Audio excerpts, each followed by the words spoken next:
You're listening to the Daily Sales Tips podcast, and I'm your host, Scott Ingram. Today's tip comes from our regular contributor, Jack Wilson. Here he is.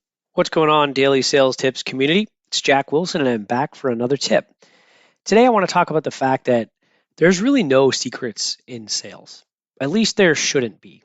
We live in a day and age where there's so much information readily available that as much as we understand our buyers and as much as we try to become an expert in their field, our buyers are really an expert in us, sellers, and how we go to market, the strategies that we use to try to get certain information, to negotiate, to close deals.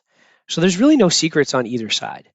And it brings me to a phrase that I'm hoping that collectively we can kill. And that phrase is fake it till you make it. Because one of the stats we never really see is what percentage of those people actually make it. I would argue that of the fakers, it's a pretty low percentage.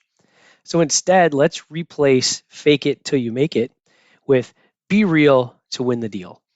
And here's a couple ways that I think we can do that. The first is don't ever leave your buyer to interpret the reason why you asked a question. For example, early on in our sales processes, we ask a lot of the classic qualification questions or the BANT questions that we always hear about.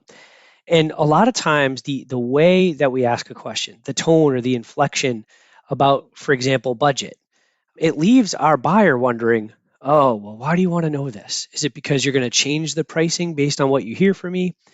And a lot of times, that's really not reality. For us, we want to understand that there's the capacity to actually do business with us. So share that with your buyer. It might literally sound like explaining, hey, look, the reason I ask this is not because I'm going to change my pricing based upon what the answer is, but I just really want to understand what is your capacity to engage into a project like this or to an agreement like this.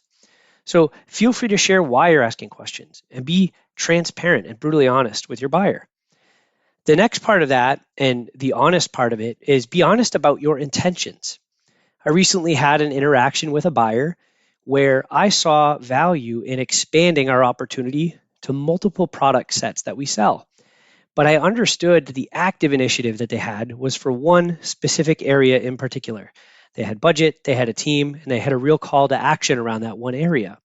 So instead of guessing and trying to play my own strategy and see how it shook out, I just shared that with the buyer, with my champion. And I said, hey, obviously, I'm in sales. It's my job to expand the opportunity and to bring you all of the solutions that I see have value. Here's what I see. Here's why I think it would be good for you. But you tell me, what do you think that will do for our opportunity and for our project here? And of course, you're not going to take the impact of one person's statements as the end all. You want to gather consensus across your buying group, but it's important to just be honest about your intentions within the process. And the more honest and transparent you are, the more trust and credibility that you build. And lastly, for that trust and credibility, tell your buyers how you really are personally. You might tell by the sound of my voice today, I've been pretty sick with COVID for the last couple of weeks. It's actually hard to talk without going into a coughing fit too often. And when I jump on a call with my clients, I don't try to hide it. I don't try to act like I'm a superhero. See, the thing is, the more you get on calls with buyers and you never act like anything is wrong, the more they start to doubt how human you actually are.